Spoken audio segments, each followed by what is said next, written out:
সালে এই মৌমাছি নিয়ে কারবার শুরু করি। যখন মধুটা পরিপক্ক হয়, হওয়ার পরে আমার হারভেস্ট মেশিন আছে।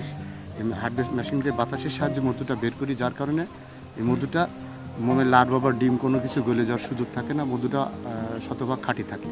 আমার নিজ জেলা এবং নিজ থানা কুষ্টিয়া, মিরপুর থানা এবং বিভিন্ন জেলাতে মধু দেওয়ার পরে অস্ট্রেলিয়ায় আমি আজ 2 বছর মধু দিচ্ছি। শীতকালীন মধুর যে চাষটা হয় এটা আমাদের এলাকাতে প্রচার আছে।